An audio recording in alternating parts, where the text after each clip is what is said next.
Thank you, everybody, again. Welcome, Happy New Year to everybody. And yes, I'm here tonight after that exciting talk about Peru that we kick off with Jose. Again, like Andy, a lot of memories of great memories of this beautiful country, Peru, and hopefully to go there soon, sometime soon as well. But anyway, we're going to talk about my home country, Ecuador, and it's located in northwest South America, right in between. As always call Ecuador the little sandwich filling between Colombia and Peru. And why is the sandwich filling? Because it's a tiny little area there, not that bigger than Britain, which holds all these fantastic wildlife. And now, because of the location is quite prime, we have the Pacific on the west and the Amazon basin on the east.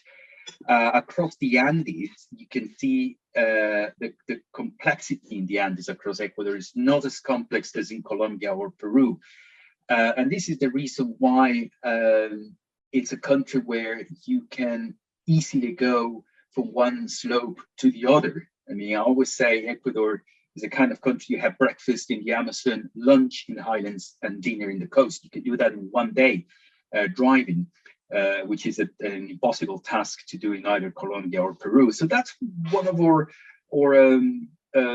secret weapons, really. Moving around, everything close together, everything is quite handy. I mean, as soon as you dry off the cities across the Andes, you hit any of the slopes, are they on the east or on the west, and you can find a great variety of things. The cities itself we've got plenty of urban birds around, which could hold up your list from the very start before leaving actually the city. This is the way how I picture my country in my head. You know, you've got the Andes, the eastern slope, the western slope, obviously Pacific Ocean on the lowlands of the western slope, the Amazon basin on the eastern lowlands. And then we have all these layers, upper lowlands, foothills, cloud forest, which is upper and lower in the subtropical area, the mountain forest, which is prior or after 2,000 meters and above, temperate forest, which is towards the 3,000 meters, a beautiful area split in elfin forest or evergreen forest. Beautiful, one of my favorites life zones. Then the Paramo area and the snowy area, or the snow area itself, that goes in Ecuador up to 6,400, which is the height of Chimborazo, which is the highest mountain. But in this graphic, this is when people ask me to explain the topography in Ecuador, how it works. This is the graphic I've designed, and it's just a simple, very simple and comfort to understand. And we're on tour, you realize that once you start, for example, going to the Amazon region, like from here, from the Sierra region, go to the coast, go to the Amazon. Once you start kicking off the Amazon on a short flight of 35 minutes, you will start just discovering all these massive rivers, starting from the Napo and tributaries of the Amazon, vast around of forest and evergreen jungle, and the lodges we use down there are fantastic, are simple, fantastic, and with all the beautiful accommodation, location, Oxbow Lakes, which is the same sort of similar to the Amazonian in Peru that Jose was telling us about, with fantastic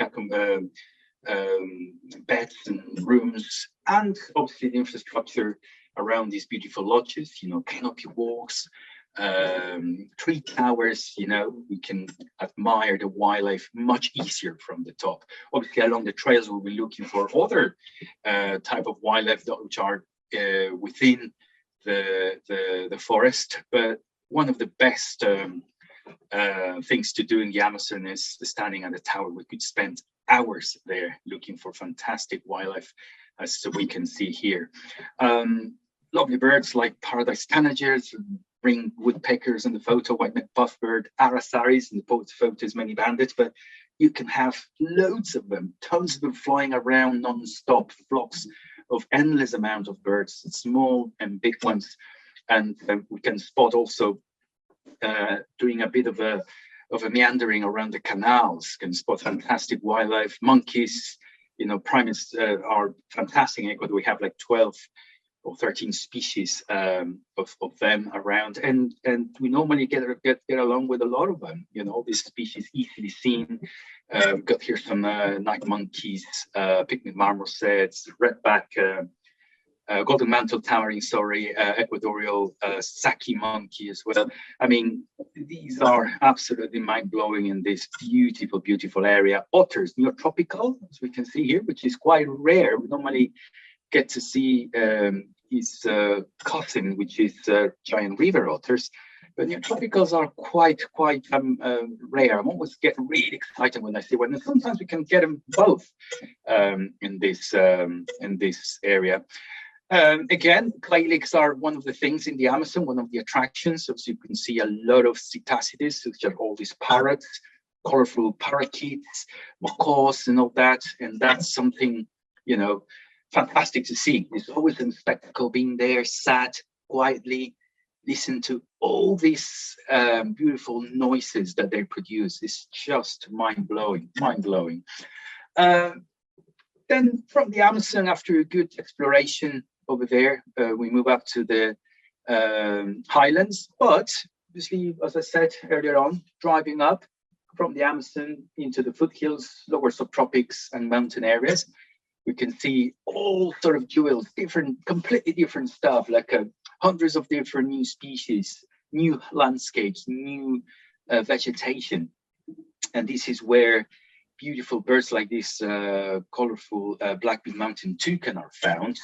Then the one and only torrent duck, which is a very, very probably one of the most remarkable Andean birds. You know, everybody's is always looking for always taking a look of the rafts and the rivers, you know, where they live in the foothills of each slope.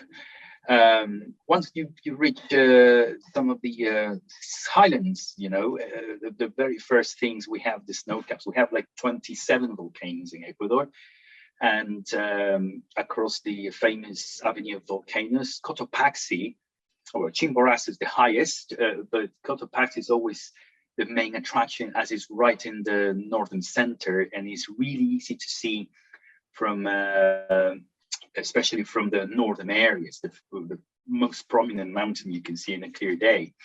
And it's quite active. I think it was fuming a few weeks ago and still going through some activity. I think it's one of the highest active volcanoes in the world. And that, you know, is always spectacular to see. Other volcanoes like Antitana is also found around, and on the foothills of them are beautiful lakes in the Andes where we can see all these colorful mountain tanagers. You know, you've got here hooded, scarlet-bellied, rare masked, buff-bellied, and lacrimose. Beautiful mountain tanagers, quite chunky, quite big, the size of a blackbird. And some of them are really obliging, really noisy, really beautiful. I mean, I think Rob Williams were telling us in our previous, on the latest slideshow that one of his favorite things is, you know, getting a flock full of these guys, you know, moving across, full of birds, endless amount of birds moving around, so colorful against that evergreen woodland. On the other hand, are quite cryptic and quite, you know, camouflage colored. Nevertheless, beautiful as well in their own skin. You can see ant pitas, one of our main birds in the neotropics, and obviously Ecuador is home of many of them. We have Tony ant pitas, we have Rufus ant pitas, we have giant conebill, which is another sought-after bird, lives only in the polylepis areas. Brown-backed bush tanagers. The list is just endless. And also mammals. Sometimes we come across spectacled bears. Pumas more difficult, but you know, you'll never know. You never know with cats. But lately we've been seeing a lot of spectacled bears quite easily. They have passage areas, or have located passage areas, and we have had fantastic, especially in our Ecuador's mammal tours. And one of the jewels of the hummingbirds down there, sword-bill hummingbird, an amazing thing, quite surreal. When you see it, you won't believe that it's big. It's nearly bigger than his body. Quite spectacular to see. Again, accommodation, quite comfy, quite beautiful. This spa of visit in the Highlands is very nice, right in the foothills of the Antisana volcano. Other accommodation in the cloud forest as well, on the mountain forest, is very comfortable, very nice.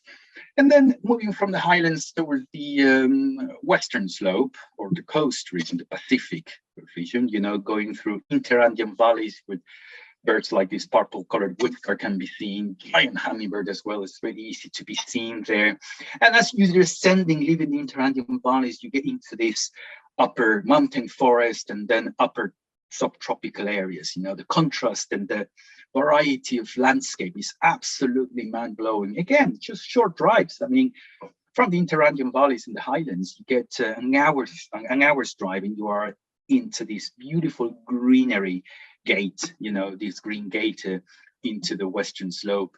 And again, the variety of birds here are absolutely mind-blowing. You know, you've got colorful barbets, you know, like these toucan barbets, this orange-breasted fruit eater, Andean cock of the rocks, either on both slopes, flying-faced tanagers. The list is just plate-billed mountain toucan, red-headed barbet. God, the list is just endless in these beautiful subtropical forests, which is normally cloud and overcast. I like it like that. It's like going to the beach, you expect to be sunny and lovely. I like the cloud forest when it's cloudy, overcast, and even drizzly, a little bit rainy, but you know, that's the right health of the habitat. We have 3 species of quetzals, you know, pavonin, which is found in the Amazon, and also golden-headed quetzal and crested quetzals. They're both fairly easy to see. Pavonin a little bit more difficult in the Amazon, but we often get to see them, and you can often hear them as well. They're quite loud, especially golden-headed, accompanied by tanagers, more tanagers. Gosh, you will lose your minds with tanagers, you know, black-capped tanager, golden tanager, glittering green tanager, rufous-throated tanager, and hummingbirds. Hummingbirds are very abundant on slopes, either eastern or western slope, and we can see loads of them, either on feeders or on flowers or along our walks, and the photo opportunities of them are endless. Other mammals that could turn up there are tyrants. You know, you've got the recently discovered Quito, you've got king cayuse, is this one right here, and all normally happens around the accommodation. Beautiful lodges, strategically, you know, located in the areas we visit, and you know, quite brilliant themselves with the service, the comfort, and as I said, they sort of offer a very good array of wildlife nearby. When you have some time, you know, you get the time to go to see Quito, you know, especially the old town, which is quite of a nice place, lovely buildings, colonial churches, and lovely views as well from one of the hills. This one is from El Panecillo. Especially at night, you can see the whole old town of Quito, quite beautifully layered. And during the day, you can see all this lovely scenery of northern Quito, surrounded by all these mountains and some volcanoes around. Down in Ecuador as well, we have the southern bit, which is completely different, and again, Tumbesian area, all the western wetlands, and also the eastern slope, which are absolutely brilliant, and it's part of a repertoire of tours down to the country. Again, really fantastic lodges, easy centers, you know, not that long drives, but very pleasant along good infrastructure, good lodges, good roads, and the most fantastic people and locals down there ready to welcome you to this fantastic country. I'm just going to say a little bit of a goodbye with these 4 beautiful women, actually, from The central Quito Plaza, I think, is one of these. I took this photo. Yeah, it's all lovely and looks so smart with their attires and all their frocks and local embroidered tops. Anyway, please let us know any questions about this fantastic country, and hopefully you'll get to go there one day.